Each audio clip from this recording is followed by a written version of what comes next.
मेरे ससुर रोज रात को कमरे में फिटकरी लेकर जाते थे। जब उनको गए हुए कुछ देर हो जाती तो कमरे की आवाज आना शुरू हो जाती थी। एक दिन मैं चुपके से उनके कमरे में देखा तो मेरे पैरों तले से जमीन खिसक गई। मैंने देखा कि वो लड़कियों को, मेरा नाम मेनका है, मेरी शादी अनुज से 2 महीने पहले हुई थी। मेरे ससुराल में सिर्फ मेरा पति और मेरे ससुर थे। मेरी सास का देहांत हुए 2 साल हो चुके थे। एक दिन मैंने उनसे कहा कि क्यों ना हम लोगों माँ जी की याद में उनके नाम का एक स्कूल खुलवाएं, जिसमें हम गरीब बच्चों को शिक्षा दिलवाएंगे, जिससे हमें भी पुण्य मिलेगा और वो भी अनपढ़ नहीं रहेंगे। दरअसल मेरे ससुर का गांव ज़्यादा बड़ा नहीं था और ज़्यादातर घर गरीब लोगों के ही थे। वहाँ पर सरकारी स्कूल न होने की वजह से अक्सर गरीब बच्चे पढ़ाई नहीं कर पाते थे और किसी बड़े स्कूल में पढ़ने की उनकी हैसियत नहीं थी। तभी मेरी बातों से अनुज भी सहमत हो गए। अनुज सरकारी नौकरी करते थे और जमीन जायदाद भी अच्छी होने के कारण पैसों की कोई कमी नहीं थी। खैर, ऐसे ही दिन निकले। आज रविवार का दिन था। अनुज भी घर पर थे, इसलिए हम लोगों ने कहीं बाहर घूमने जाने की सोची। पिताजी से पूछा तो उन्होंने कहा कि मेरी तबीयत ठीक नहीं है, आप लोग चले जाओ, मैं शाम को अपने दोस्त के साथ अनाथ आश्रम हो आऊँगा। हम लोग उन्हें खाना वगैरह खिलाकर घूमने चले गए। शहर की काफ़ी अच्छी अच्छी जगह पर घूमने के बाद शाम को एकदम थक कर चूर हो चुके थे। पिताजी के लिए खाना बनाया और उन्हें खिलाकर मैं और अनुज सोने चले गए। हम लोगों ने खाना नहीं खाया क्योंकि पूरा दिन बाहर आज नमकीन और स्वीट खा खाकर पेट भर चुका था। ऐसे ही दिन निकलते गए। अब हमारा स्कूल भी पूरी तरह बनकर तैयार हो गया। आज स्कूल का उद्घाटन था। पिताजी को ले जाया गया और रिबन कटिंग करवाई गई। मेरे मन में जितनी खुशी थी वो तो शायद ही किसी के मन में होगी, क्योंकि मैं हमेशा से खुले विचारों वाली रही हूँ और गरीब लोगों के लिए कुछ करने में तो मानो मुझे पूरी दुनिया की खुशी मिलती थी। आज अनुज ने भी मेरा साथ देकर मुझे सुकून के वो पल दिए जिनके हमेशा से इंतज़ार रहता था। फिर स्कूल का उद्घाटन हुआ। उस दिन हम लोगों ने बड़े लोगों का आमंत्रित किया। इस गांव के गरीब परिवारों को बुलाया। उन लोगों के चेहरों पर जो रौनक थी उसका तो अंदाज़ा लगाना भी मुश्किल था। आखिर कुछ दिन बाद अध्यापकों को रखा गया और स्कूल शुरू करवा दिया गया। मैं भी ग्रेजुएशन कर रखी थी, इसी वजह से मैंने भी स्कूल में पढ़ाना शुरू कर दिया। आखिर पूरा दिन मैं घर पर अकेली खाली बैठी रहती थी। इसी बहाने मेरा भी दिन निकल जाएगा। सुबह अनुज का खाना तैयार करके उन्हें ऑफिस भेज देती थी और पिताजी को खाना देकर स्कूल चली जाती और पूरा दिन उन मासूम और गरीब बच्चों को पढ़ाने में गुजार देती। एक दिन जब मैं स्कूल में पढ़ा रही थी तभी अनुज का कॉल आया और वो कहने लगे कि घर पर कुछ मेहमान आने वाले हैं, तुम जल्दी से घर पर चली आओ और उनके लिए कुछ खाने पीने की व्यवस्था कर दो। मैं जल्दी से घर गई और किचन के काम में लग गई। तभी पिताजी आए और वो कहने लगे कि क्या हुआ बहू, तुम आज जल्दी आ गई, सब खैर खबर है ना? मैंने कहा पिताजी सब ठीक है, बस अनुज के कुछ मेहमान घर आ रहे थे, तभी मुझे जल्दी आना पड़ा ताकि मैं चाय नाश्ते की व्यवस्था कर सकूं। फिर पिताजी अपने कमरे में चले गए और थोड़ी देर ही बाद अनुज के साथ उनके कुछ दोस्त घर पर आए। अनुज ने कहा कि जब मैं मनाली में पढ़ाई करता था तब ये लोग मेरे क्लास में थे, हमारी काफ़ी अच्छी बॉन्डिंग थी। फिर जब मैं पढ़ाई करके यहाँ आ गया तो हमारी बातचीत होना बंद हो गई। अब ये लोग यहाँ पर घूमने आए थे तो मुझे कॉल किया। मैंने फिर इन लोगों को हमारे घर पर इनवाइट कर लिया। इन लोगों ने चाय नाश्ता किया और कुछ देर बात करने के बाद चले गए। जैसे ही रात का समय हुआ हम लोगों ने खाना वगैरह खाकर सोने की तैयारी कर ली। तभी मैंने देखा कि मेरे कमरे में पानी नहीं है, तो मैं पानी लेने किचन में आई। तभी मेरी नज़र पिताजी पर पड़ी। उनके हाथ में फिटकरी थी और वह अपने कमरे में चले गए। जब मैं पानी लेकर वापस आई तो मैंने देखा कि उनके कमरे से चिल्लाने की आवाज़ आ रही थी। मैं घबरा गई कि आखिर अंदर हो क्या रहा है। फिर मैंने सोचा कि ऐसे ही नहीं, टीवी चल रहा होगा जिससे ऐसी आवाज़ आ रही होगी। मैं सोने चली गई। दूसरे दिन मैंने रात को देखा कि पिताजी आज फिर से हाथ में फिटकरी लिए अपने कमरे की ओर जा रहे थे और जैसे ही उन्हें गए हुए कुछ देर हुई तो मैंने देखा कि आज फिर से वैसे ही आवाज़ आ रही थी जैसे कल रात आ रही थी। अब ये मेरा वहम नहीं था, मुझे पक्का यकीन हो गया कि कुछ ना कुछ तो ज़रूर होता है अंदर। मैंने पूरी बात जानने के लिए खिड़की से झांकने की कोशिश की, लेकिन खिड़की बंद होने की वजह से मैं अंदर कुछ नहीं देख पाई। लेकिन पिताजी की चिल्लाने की आवाज़ मुझे साफ सुनाई दे रही थी। मैं डर सी गई कि कहीं पिताजी कुछ मुसीबत में तो नहीं, लेकिन थोड़ी देर बाद देखा कि वो अपने कमरे से बाहर आए। मैं वहीं दरवाजे के पीछे छुप गई, जिसकी वजह से वो मुझे देख नहीं पाए। वो किचन की तरफ गए और पानी पीकर वापस से अपने कमरे में आ गए। मैंने सोचा कि ये सब बात अनुज को पता होनी चाहिए, लेकिन मैं कमरे में गई तो वो सो चुके थे।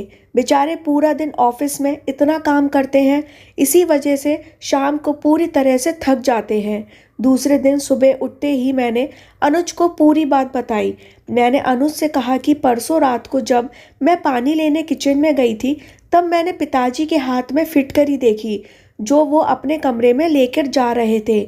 जब मैं पानी लेकर वापस आने लगी तो मैंने सुना कि पिताजी के कमरे से उनके ज़ोर ज़ोर से चिल्लाने की आवाज़ आ रही थी।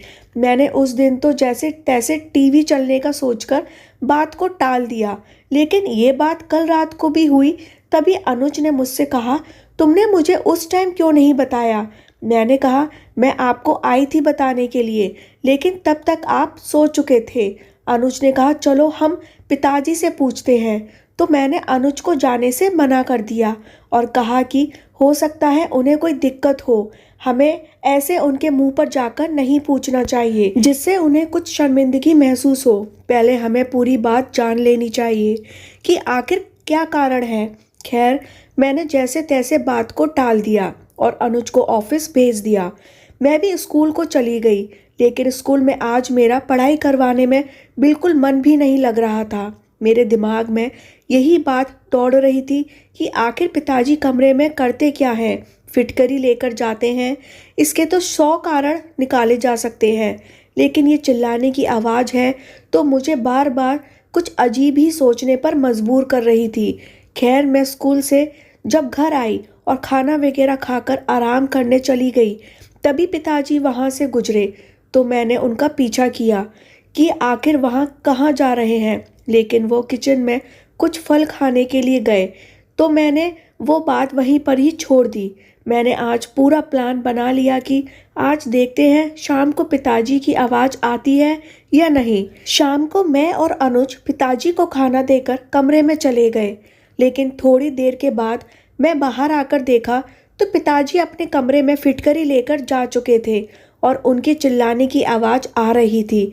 अब तो मैंने झट से अनुज को बुलाया और कहा कि देखो, आवाज़ आ रही है। अनुज भाग कर जाने लगे, लेकिन तभी पिताजी का दरवाज़ा खुल गया। मैंने अनुज को कमरे के अंदर खींच लिया। मैं नहीं चाहती थी कि पिताजी को शक हो कि हम लोग उन पर नज़र रख रहे हैं।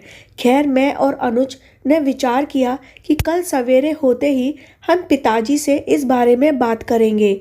जैसे तैसे सुबह हम लोगों ने पिताजी से पूछा कि पिताजी, आप किसी मुसीबत में तो नहीं हैं? पिताजी कहने लगे, नहीं, ऐसी तो कोई बात नहीं है, तुम लोगों को ऐसा क्यों लगा? तभी अनुज कहने लगे कि आपको रोजाना रात को कमरे में जाने के बाद चिल्लाने की आवाज़ आने लगती है, तो हम लोगों ने सोचा आपसे पूछे कि सब खैर खबर है ना। तभी पिताजी कहने लगे, सब ठीक है। कई बार क्या होता है कि टीवी में कुछ हंसी मजाक का कार्यक्रम आ जाता है, जिसे देखकर मैं ज़ोर ज़ोर से हंसने लगता हूँ और आप लोगों को लगा मैं चिल्लाता हूँ। अब अनुज का डर निकल चुका था, लेकिन मेरा नहीं, क्योंकि मैंने उस दिन खिड़की से उनकी आवाज़ साफ सुनी थी। ये उनके हंसने की आवाज़ नहीं थी, ना ही टीवी के किसी कार्यक्रम की, ये तो उन्हीं के चिल्लाने की आवाज़ थी। मैंने उनसे कहा कि पिताजी, हमसे ज़रूर कुछ छुपा रहे हैं, वो टीवी की आवाज़ है या फिर उनके हंसने की आवाज़ थी। मैंने एक दिन खुद अपने कानों से खिड़की के पास खड़े होकर सुना है।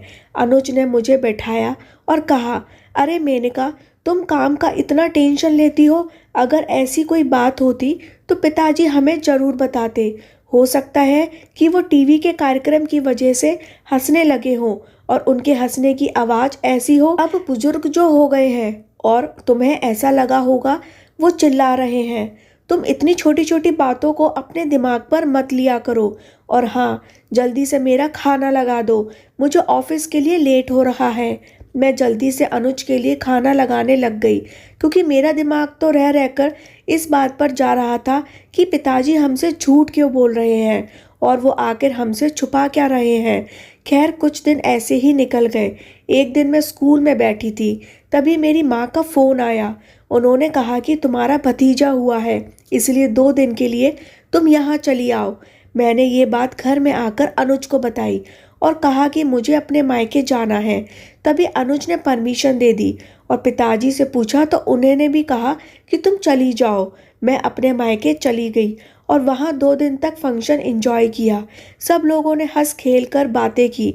इसी बीच में पिताजी की वो फिटकरी वाली बात पूरी तरह भूल चुकी थी। मैंने 2 दिन बाद वापस आने की तैयारी कर ली। अनुज मुझे लाने के लिए चले गए। चाय नाश्ता करने के बाद हम लोग मेरे मायके से निकल गए और यहाँ पर आ गए। यहाँ आकर मैंने देखा कि पिताजी अपने कमरे में थे। हमें आने में काफ़ी देर हो चुकी थी। अनुज नहाने चले गए और मैं खाना लगाने चली गई। तभी मैंने सुना कि आज फिर से उनके कमरे से आवाज़ आ रही थी। शायद पिताजी को पता नहीं लगा कि हम लोग आ गए हैं। मैं उनके कमरे के पास गई, तब तक उनकी आवाज़ बंद हो चुकी थी। अब तो मुझे पूरा शक होने लगा था कि पिताजी कुछ न कुछ तो अंदर ज़रूर कर रहे हैं। मैंने अनुज को इस बार कुछ नहीं बताया, क्योंकि अनुज मेरी बातों पर विश्वास करने वाले नहीं थे। आखिर वो तो मुझे समझाकर बिठा देते थे और कहते थे कि तुम्हें वहम हुआ है। मैंने प्लान बनाया कि आखिर पता तो करूं, ताकि पूरी सच्चाई सामने आए। मैं दूसरे दिन सब जानने का सोचकर हम खाना वगैरह खाकर सो गए। दूसरे दिन मैंने सोचा कि आज मैं पिताजी के कमरे में छुपकर सब कुछ देखूंगी कि आखिर उनके कमरे में होता क्या है। शाम के समय हुआ। अनुज जब सो गए तो मैं पिताजी के कमरे में जाकर चुपके से उनके कमरे के एक कोने में छुपकर बैठ गई। कुछ देर बाद जब पिताजी कमरे में फिटकरी लेकर आए तो मैंने देखा कि वो एक कपड़े में फिटकरी को डालकर एक भारी चीज़ से उसकी ठुकाई कर रहे थे और उसे पीसकर एकदम से बुरादा जैसा बना लिया। और फिर उसमें उन्होंने कोकोनट का तेल डाला और उसका एक लेपन जैसा तैयार कर लिया। उस लेपन को वो अपने पूरे शरीर पर लगा रहे थे। जैसे ही वो अपने पूरे शरीर पर लगाए जा रहे थे, वैसे ही उनकी ज़ोर ज़ोर से आवाज़ आ रही थी, जैसे वो दर्द के मारे करार रहे हों। मुझे बहुत दया आई कि पिताजी को बहुत दर्द हो रहा है। मैं बाहर निकलकर उनसे सब बात पूछती हूँ, लेकिन मेरे पाँव रुक गए, क्योंकि मैं आखिरी तक सब कुछ जानना चाहती थी। जैसे ही पिताजी ने पूरे शरीर पर लेपन किया तो उनके दर्द के मारे जान निकली जा रही थी। कुछ देर रखने के बाद उन्होंने उस लेपन को एक और कपड़े से हटाया और डस्टबिन में डाल दिया। फिर वो पानी पीने के लिए किचन में चले गए। मैं वहाँ से बाहर निकली और अपने कमरे में चली गई। दूसरे दिन मैंने अनुज को ये सारी बात बताई। अनुज ने पहले तो मुझे डांटा कि ऐसे किसी के कमरे में चोरी चुपके झांकना गलत बात होती है। अगर तुम्हें पूरा पता लगाना ही था तो मुझे भी तो बता देती, हम दोनों चलते। लेकिन मैंने अनुज को जैसे तैसे समझाया कि आपने पहले भी मेरी बात पर विश्वास नहीं किया था। आप मुझे समझ बूझकर वहीं छोड़ देते थे, लेकिन जब तक मैं उनके कमरे में नहीं जाती तो हमें आखिरी तक पता नहीं चलता कि पिताजी की समस्या से जूझ रहे हैं। मैंने उनसे कहा कि कोई बात तो ज़रूर है। अनुज पिताजी फिटकरी का लेपन बनाते हैं और अपने पूरे शरीर पर लगाते हैं। पता नहीं उन्हें क्या दिक्कत है, और जैसे ही वो अपने शरीर पर लगाते हैं तो दर्द के मारे करार उठते हैं। अनुज ने कहा कि चलो हम पिताजी से अभी बात करते हैं। हम लोग पिताजी के कमरे में गए और कहा कि पिताजी, आपको क्या समस्या है? आप फिटकरी अपने शरीर पर क्यों लगाते हो? पिताजी एकदम से सुनकर चौंक से गए, जैसे वो नहीं चाहते थे कि हम इस बारे में पता चले। मैंने पिताजी से कहा कि मुझे माफ़ कर दीजिए, मैं कल रात आपके कमरे में छुप कर आपको देख लिया था। मैं क्या करती पिताजी, हर रोज मैंने आपकी चिल्लाने की आवाज़ सुनती थी तो मेरे मन में तरह तरह के वहम पैदा हो जाते कि आखिर आप कमरे में क्या करते हो। इसी सच्चाई को जानने के लिए मुझे कमरे में छुपना पड़ा। तभी पिताजी की आंखों में आंसू आ गए और वो कहने लगे कि बहू, कुछ दिन पहले मेरी तबीयत खराब हो गई थी। मैं डॉक्टर के पास गया और डॉक्टर ने मुझसे कहा कि आपको चमड़ी का रोग है, जो आपको नारियल का तेल और फिटकरी पीसकर लगाने से ठीक हो जाएगा, क्योंकि मेरे पूरे शरीर में उस रोग की वजह से धब्बे जैसे पड़ने लगे थे और पूरे शरीर में दर्द रहता था। तभी अनुज बोल पड़े कि पिताजी, आपने मुझे इस बारे में क्यों नहीं बताया, हम आपको बड़े से बड़े डॉक्टर के पास चेकअप के लिए लेकर जाते। तभी पिताजी कहने लगे कि बेटा, तुम ऑफिस के काम में इतने व्यस्त थे और बहू भी स्कूल में पढ़ाने जाया करती थी, तो मैंने तुम लोगों को परेशान करना सही नहीं समझा। मैंने सोचा कि ऐसी ही बेवजह तुम लोग परेशान हो जाओगे, इसलिए मैं खुद ही डॉक्टर के पास चला गया और डॉक्टर ने ही कहा था कि आप कुछ दिन तक ये लेपन करेंगे तो आपका ये चमड़ी रोग खत्म हो जाएगा। इसी वजह से मैं अपने आप कमरे में लेपन करने लगा था कि तुम लोगों को किसी भी तरह की फिक्र में ना डालूं। तभी मैं और अनुज ने पिताजी को गले से लगा लिया और अनुज की आंखों में भी आंसू आ चुके थे। अनुज पिताजी से कहने लगे कि आखिर एक बेटे का फर्ज होता है कि वो अपने पिता की हर एक बीमारी में उसकी सेवा करे, लेकिन पिताजी, आपने तो मुझे इस लायक भी नहीं समझा। पिताजी कहने लगे कि नहीं बेटा, तुम तो मेरे श्रवण जैसे बेटे हो, बस मैं इसलिए नहीं बताना चाहता था कि तुम परेशान हो जाओगे। तभी अनुज ने कहा कि आप तैयार हो जाओ, हम आपको बड़े से बड़े डॉक्टर के पास इस चमड़ी रोग का इलाज करवाने के लिए लेकर जाएंगे और आज से आपकी पूरी सेवा मैं खुद करूँगा। पिताजी ने हम दोनों को फिर से गले लगा लिया। अब मेरे मन में से वहम निकल चुका था कि आखिर मैं पिताजी के ऊपर किस तरह का शक कर रही थी। खैर, हम लोगों ने पिताजी को बड़े से अस्पताल में लेकर जाकर उनका इलाज करवाया। अब हम लोगों के मन में सारी शंकाएं दूर हो चुकी थी। मुझे भी पछतावा हो रहा था कि मुझे पूरी बात जाननी चाहिए थी और बार बार पिताजी से पूछते रहना चाहिए था कि उन्हें कोई दिक्कत तो नहीं है। स्टोरी सुनने के लिए धन्यवाद दोस्तों।